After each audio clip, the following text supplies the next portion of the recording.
The Disrupt Education vlog can be found on YouTube. To hear it in podcast form, search Disrupt Education on any of the following podcast platforms: Anchor, Apple Podcasts, Google Podcasts, Breaker, Castbox, Overcast, Radio Public, Pocket Cast, Spotify, or Stitcher.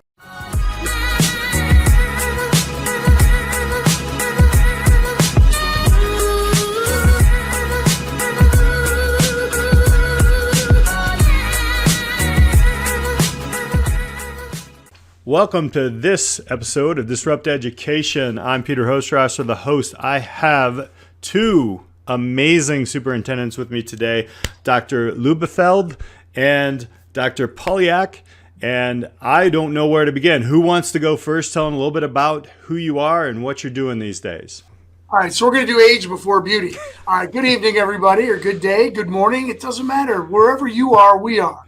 My name is Mike Lubelfeld. I'm the Superintendent of Schools, Northshore School District 112 in Highland Park and Highwood, Illinois, Lake County, Illinois, on the beautiful shores of Lake Michigan. So it is my 11th year as a Superintendent of Schools, about my 30th year as a public school educator, and I got to tell you, I'm energized every day. I stand on the shoulders of giants with our teachers and our leaders and our community. We've got about 3,700 students, pre-K through 8. About 64% are white, about 27% are Latinx, about 3% are Black or African American.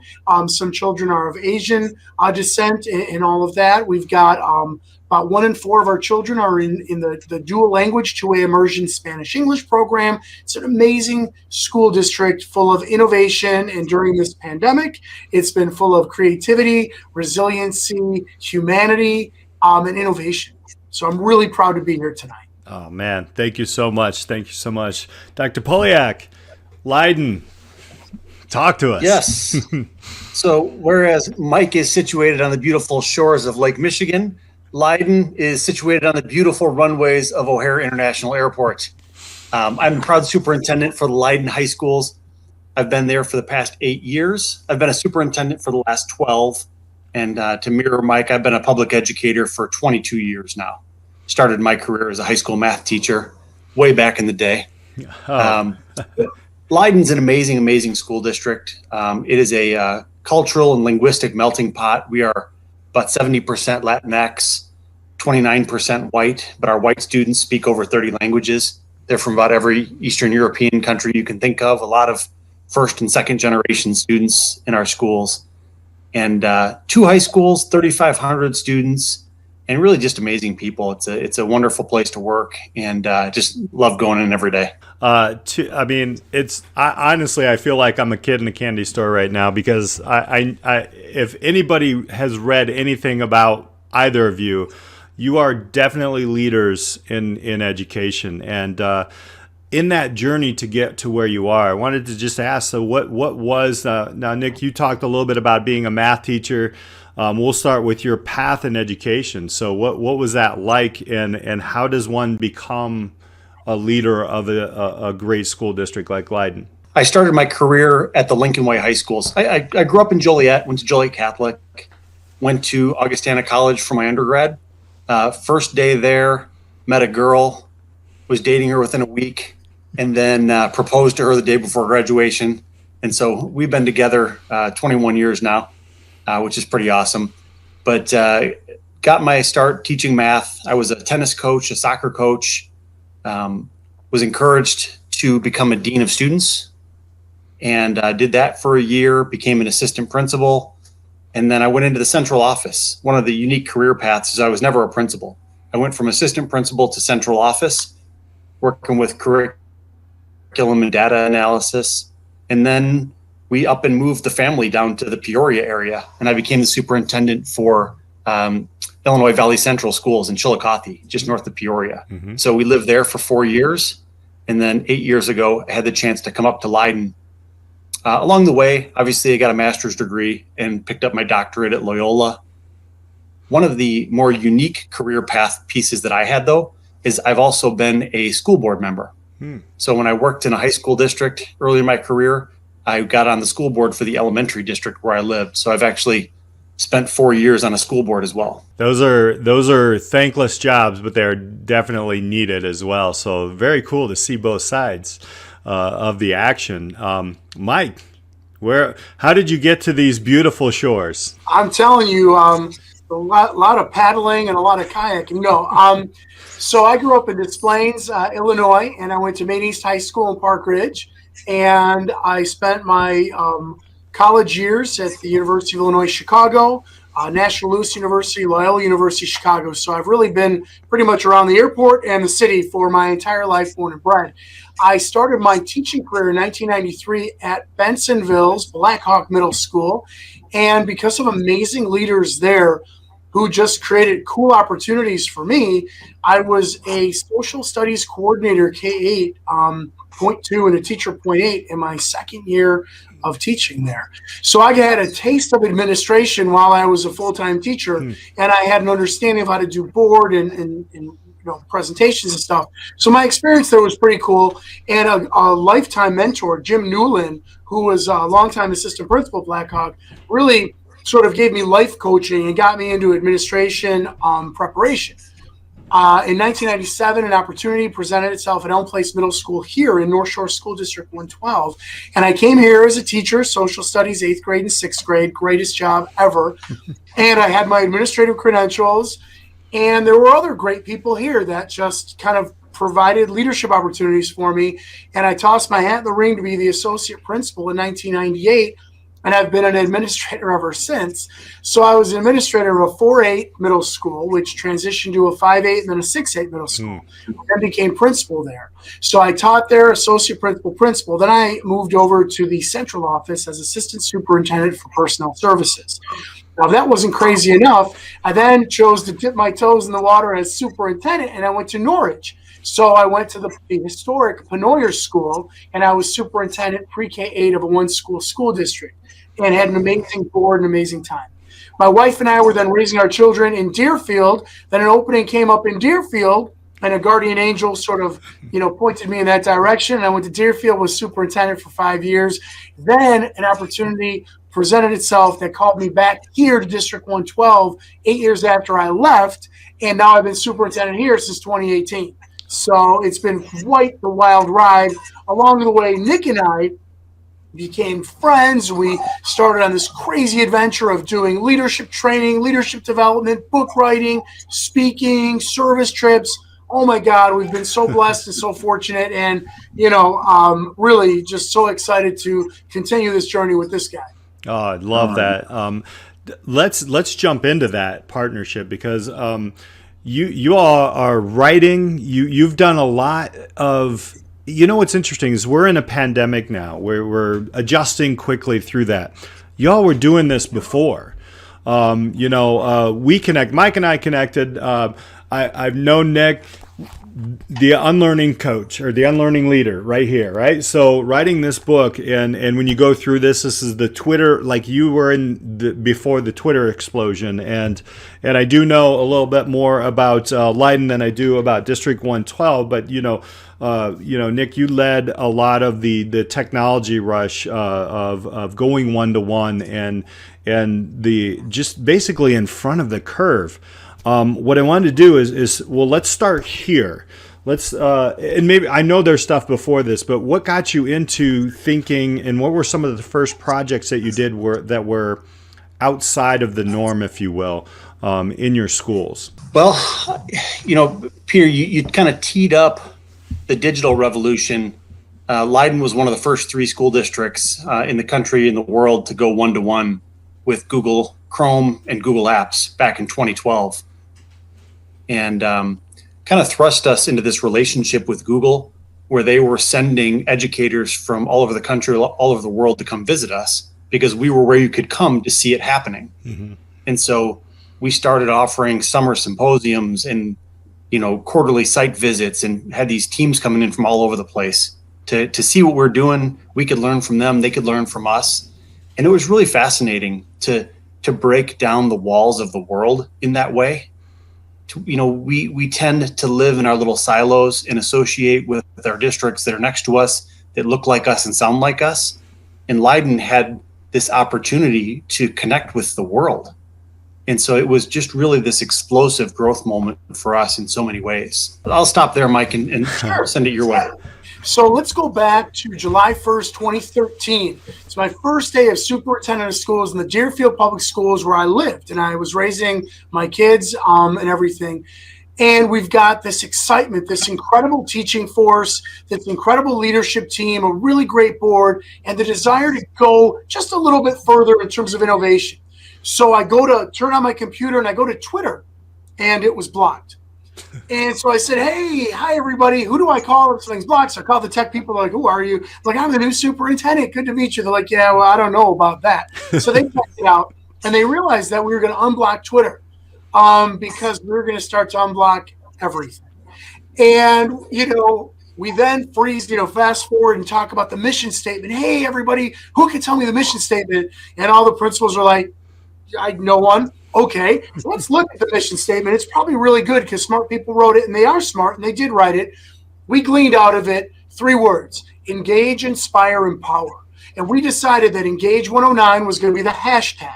And we introduced, we're going to tell the narrative, tell the story of District 109. And we had a bunch of administrators who are like, you mean we can just do stuff and we don't always have to ask permission? Sure. We'll say maybe. We're not going to say no. We may not say yes, but we're not going to say no. Well, the teachers picked up that culture. The principals picked up that culture. The students picked up that culture. And briefly, when the board was like, we think we want to go one-to-one, we've been talking about it for probably, X number of years. Can you maybe go one-to-one? Brought the teachers together, brought the principals together, and said, okay, what do we need to know? What do we need to do? Long story short, we had a group of 3rd grade students make the final recommendation to the board on behalf of the administration about going one-to-one. How can any board member say no to the cutest little 8-year-old holding up a Chromebook saying, please, mister, can I just have another one? Anywho, some call it brilliant, some call it manipulative. In any event, I call it innovative. So just trying new things, bringing joy back to the workplace, having fun, and saying maybe, and then turning maybe into yes. And that was the cornerstone there. And I look fondly back at Engage 109, even to this day. Well, I love that because it's in the book, and just simplifying. Leyden, you did it as well, Nick, where you just condensed the mission statement. It's just so easy to everybody knows it, and thank you for that, because I've been in rooms where everybody's like picking a word, and it gets to be rubbish sometimes, and I can feel the energy from, and I know a few of your teachers, Nick. I mean, I know the energy levels of them. They're amazing people. Let's talk about what this has done for your students, right? Traditionally systems have been, sit and get, and then I love the picture of the bench, Nick, of the snow day, because that was way before all this remote learning that everybody else had. And you were already playing around with, hey, you know what? It's a remote day. It is not going to be in-house day. And a lot of us had to learn that really quickly in the last year or so, what that looked like. Leading up from that moment to now, as the pandemic hit, what was that transition like for both of you? Peter, I think one of the biggest things, if I can advocate for one thing, it's to help develop a culture of innovation and a culture of unlearning within a school district, to where it's not only okay, it's celebrated. Like, yes, try something new. That's fine. No one's going to slap your hand. But what if my AP scores go down? What if my GP, no, we need to evolve, because the world is evolving faster than we are. And so, when you look at what just happened with the pandemic, we were down in Springfield advocating for e-learning days years ago, and saying, I think it was after we had a winter that was awful in 2015. Yeah. And so we had all these days we missed for wind chills. And so we started advocating to legislators, let us do e-learning days. We're ready. The kids have the equipment. All of our teachers get their master's degree in blended and online programs. Like, why aren't we preparing kids for this world to teach them that schools aren't buildings? Schools are collections of experiences that can happen anywhere. And so let's leverage this snow day and make it a teachable moment for kids. And so drive after drive, talking to committees in Springfield to finally get to the point where we could do 5 e-learning days a year in 3 school districts in the state as a pilot. Fast forward to this pandemic, and we had to turn an entire year into that. Now, we weren't prepared. I mean, even what we had done, we weren't prepared for this. But we were worlds ahead of where a lot of places were because we already had a framework in place. We already had a mindset and an understanding of what this could look like. Yeah. But that all comes back to building a school district with a culture of unlearning and a culture of innovation. Mike, how was your transition into this? So on March 12th, it was a Thursday night at a special board meeting at 8:30. I declared that our schools would be closed until April 14th. I was following the East Coast universities with the spring break plan. And then on March 13th, I was invited to be one of the superintendents who accompanied the governor at his press conference down in Chicago, where he announced that March 17th, schools were going to be closed. Whoa, okay, hello. So in our district on March 16th, which was a Monday, we had written an e-learning plan over the weekend and asked our labor union to look at it so we could fast track it with the Regional Office of Education because we didn't have a plan. We made sure we were able to feed our children because that was our priority one, was feeding children. 1 in 4 of our children are in the free reduced lunch program, so we made sure we kept feeding them throughout, and Nick did as well at Leyden. We then realized that we needed some time and help to figure out what does this remote learning mean? What's going on? We got some resources. We got some teacher committees together, and we said, roll up our sleeves because something's going on. When we realized we weren't coming back April 14th or April 30th or May 5th or May 30th or ever that year, we started making some tweaks and improvements and iterations of what remote learning was. And we did a survey with the local assessment group. And the feedback was sobering, very real, very honest, very humbling, very sobering. We said, okay, we're going to kick it up several notches for summer school. So we delayed summer school from June to July to make it just a really awesome and inventive remote experience, way better. And then we did all this other stuff, and we decided to open schools in a hybrid learning model, part-time, in-person, 5 days a week. We ran that for 7 weeks. We then shut for a bit for all remote. We're back in part-time hybrid 5 days a week. And we kept iterating, reiterating, surveying, resurveying, acting. And we've got a culture of continuous improvement. I've got amazing, resilient teachers. I've got amazing, resilient principals and central office administrators. A very, very generous board that allows us to lead, and a parent community that kind of hangs with us and gives us real good shout outs, real legit criticism, and then, good two-way. And we're leading in an exhausting, leading in a really different, leading in a scary, leading with anxiety, yet we're leading. And the leadership here, the hashtag is 112 leads. We're continuing to lead and reiterate. What I really love about this is that it's agile, right? It's Scrum as and you don't see that much in schools. So I really appreciate that. Let's dive in. So you have a couple more books and a couple more ways of teaching others to lead. I wanted so I have the Unlearning Leader. Love this book. I would recommend this book to anybody who is leading and even teaching. This for me, because I think I feel like I'm a little innovative. It's like, this is the Twitter revolution and the ease of a vision and a mission and just basically that culture of unlearn it's not working and learn what we can try to go ahead. You have 2 more books. Can we talk about those? What in 2018, I believe you wrote the next one, and then there's one I think that's pretty new or coming out, if I'm not mistaken. Yeah. A little shameless plug for Illinois educators. If you're interested in an online self-paced book study with the Unlearning Leader, Leading for Tomorrow's Schools Today, the North Cook County Intermediate Service Center has an approved online book study. You can get some CPGUs for your professional license. We also have a course for student voice, from invisible to invaluable. And that was our 2018 book that we wrote with PJ Caposey, another good friend and Illinois superintendent from Meridian in Stillman Valley, Illinois, just outside of Rockford.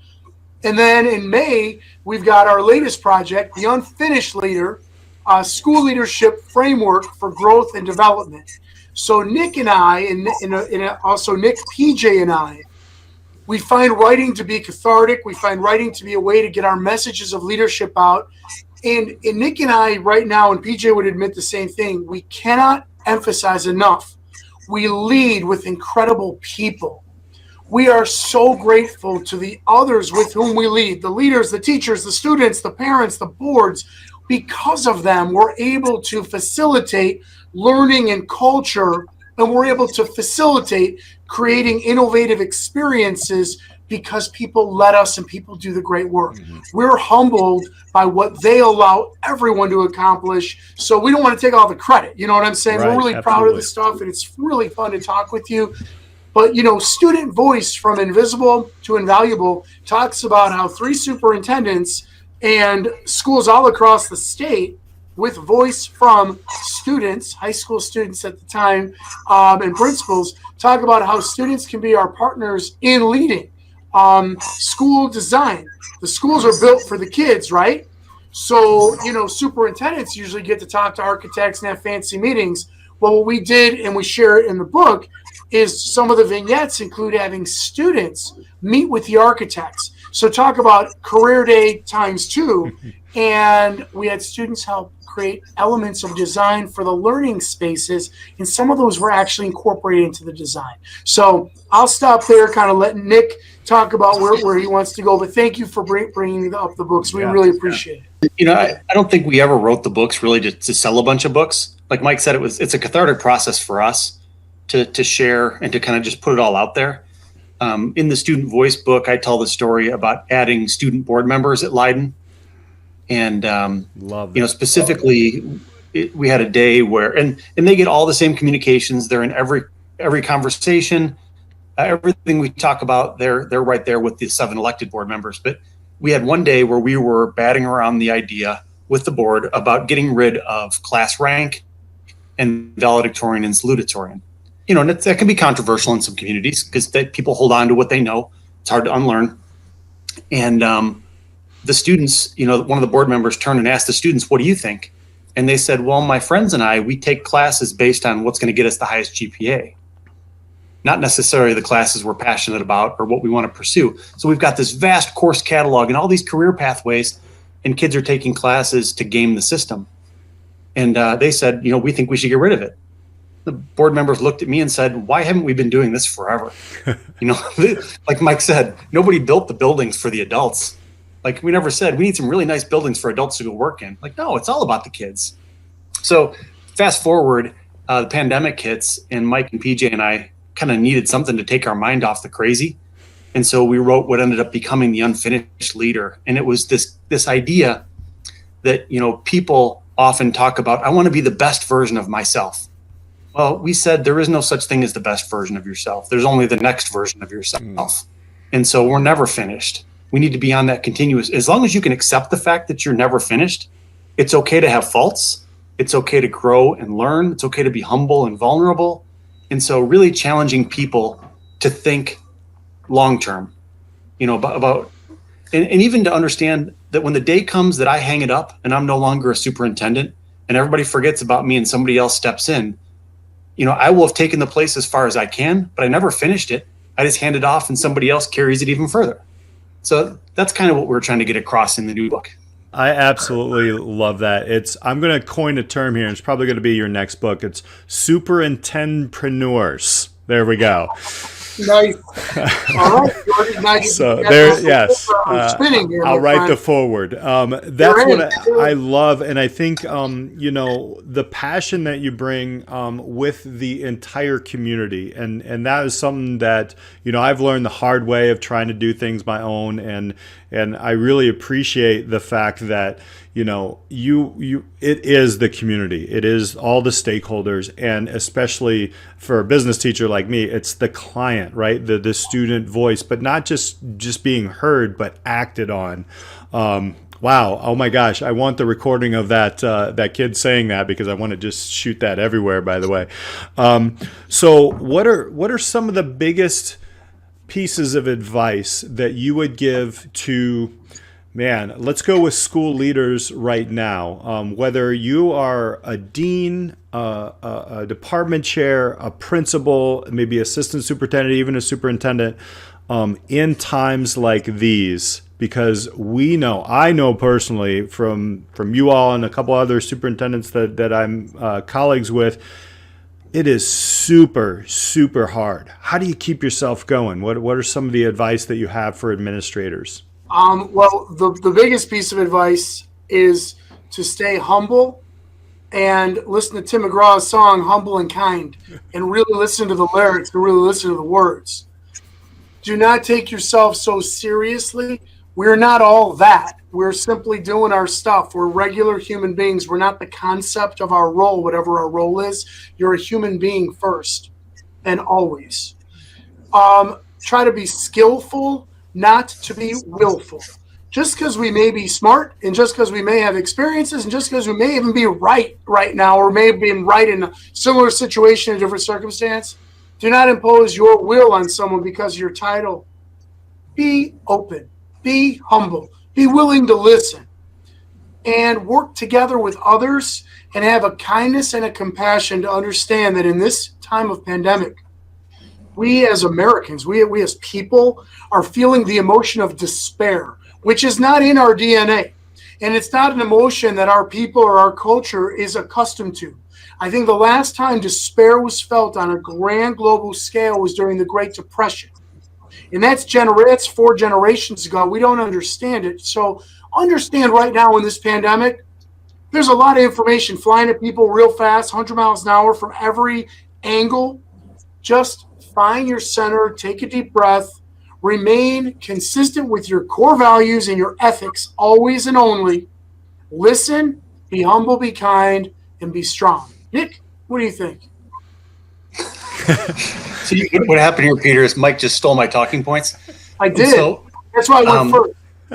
Yep. So here's what I'm going to say, and I'm going to bring it back to kind of what we were just talking about with the books a little bit. I have 4 children, and one of the things I love to watch is my oldest, my one daughter, and my youngest love to do Legos together. And so they do a lot of Harry Potter Legos, and they buy the big kits, and they take out the directions, and they work together, and they build it until the whole thing, whatever they're creating, is done, right?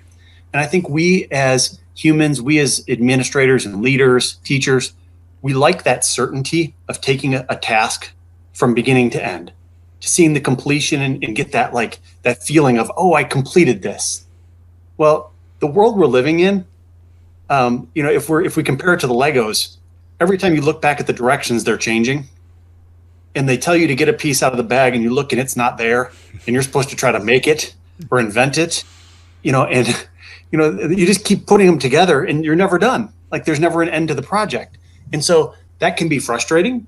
That can cause despair, like Mike is saying, or you can embrace it and say, that's who we are, and that's what we do. That's what this work is. And I think if you can get to that realization, you can find more joy living in that gray. I love that analogy, although my feet hurt because when my kid had Legos, I would step on them all the time.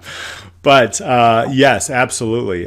Finding that piece, then you have to create that. That's I love that. And like I said, a father of somebody who has Legos still, even he's going to kill me for this, but as a sophomore in high school and he loves still playing with them, I mean, I'm good. I'm good with that.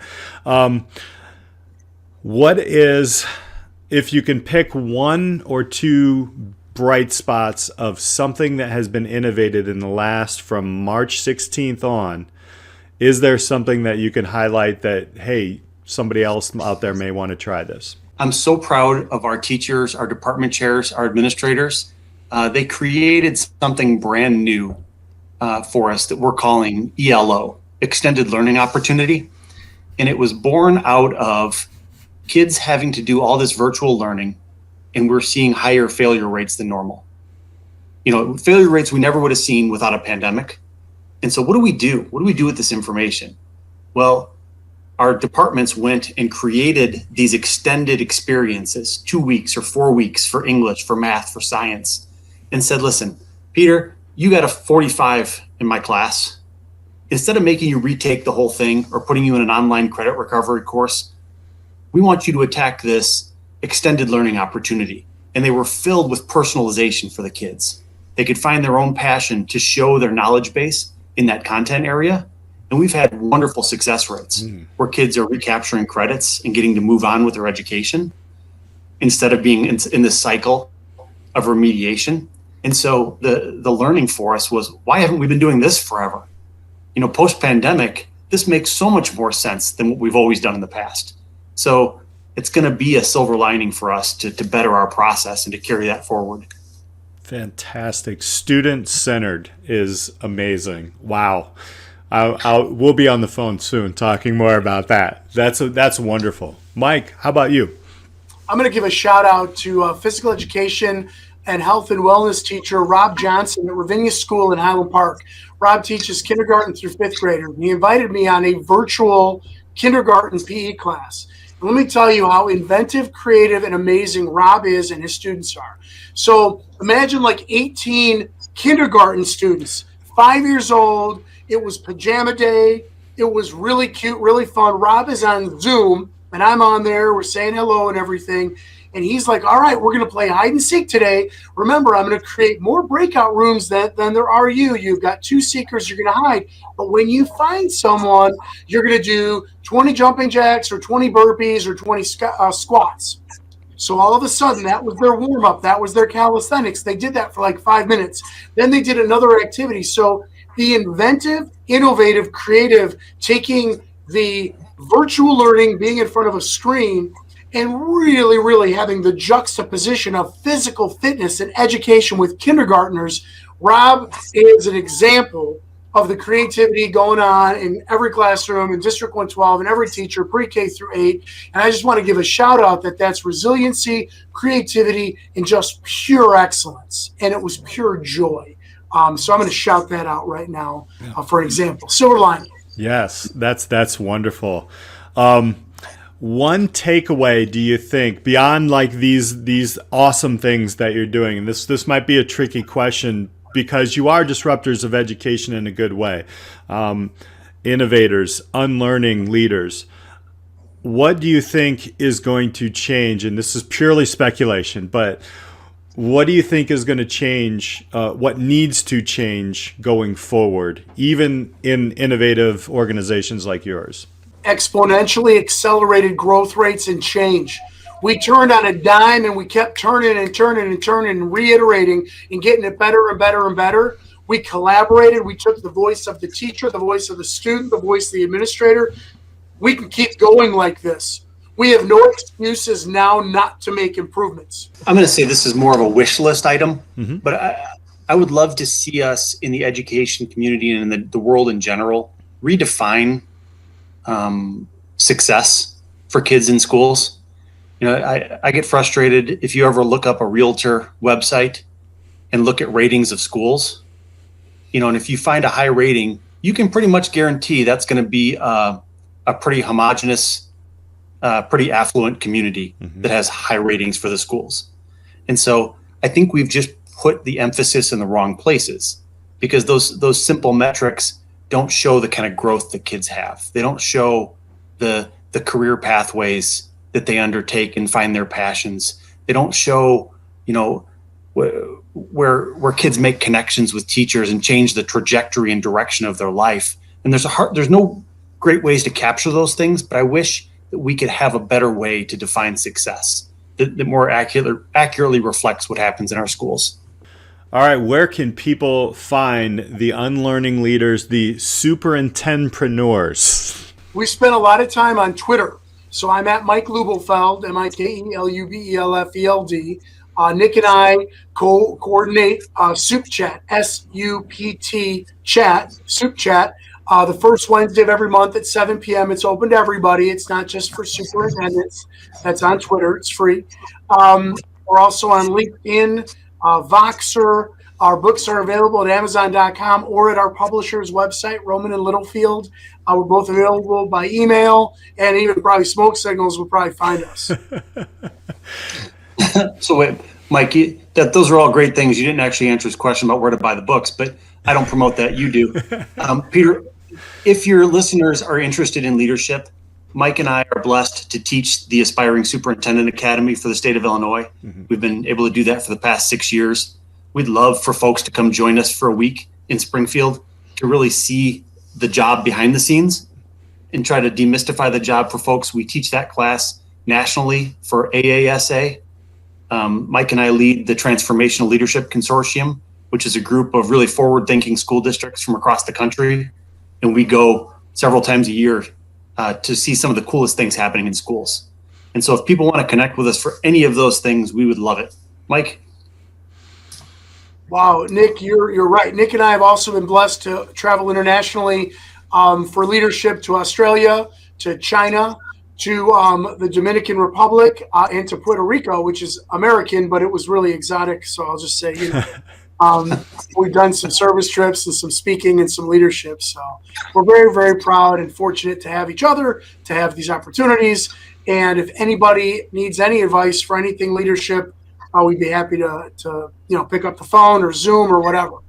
Awesome. I want to thank both of you, Nick and Mike. Thank you so much for being here with us on Disrupt Education. It is a privilege to have you both in my backyard here in the Chicago area, but we know that, connections worldwide happen. And I just want to thank you so much for what you do.